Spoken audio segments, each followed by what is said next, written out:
तर 2019ला महाविकास आघाडी शिंदेंना सीएम करण्यास आमची हरकत नव्हती असं शरद पवारांनी स्पष्ट केलंय। शिंदेंचं नाव आमच्या पुढे आलं नाही, त्यांच्या पक्षात मात्र चर्चा झाली असंही पवारांनी म्हटलेलं आहे। एका वृत्तपत्राला दिलेल्या मुलाखतीत शरद पवारांनी हे वक्तव्य केलंय।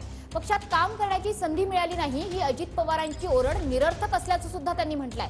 मुलगी सुप्रिया आणि पुतण्या अजित यांच्यात मी कधीही भेद केला नाही असंही शरद पवारांनी मुलाखतीत स्पष्ट केलेलं आहे।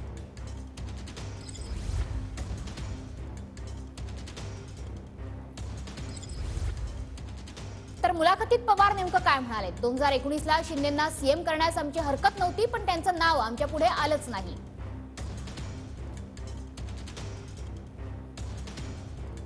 शिंदे यांच्या नावाबद्दल शिवसेनेअंतर्गत चर्चा झाल्याचं आम्हाला नंतर समजलं। कुटुंब प्रमुख म्हणून मुलगी सुप्रिया आणि पुतण्या अजित यांच्यात मी कधीही भेद केला नाही।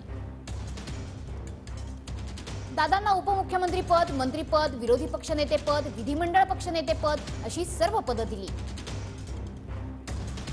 एवढं सारं होऊनही पक्षात काम करण्यास संधी मिळाली नाही ही दादांची ओरड निरर्थक आहे।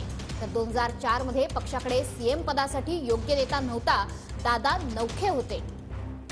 भुजबळांकडे सीएम पद सोपवलं असतं तर भविष्यात पक्षात फूट पडली असती। 2004 पासूनच प्रफुल्ल पटेल हे भाजप बरोबर जाण्याकरता आग्रही होते।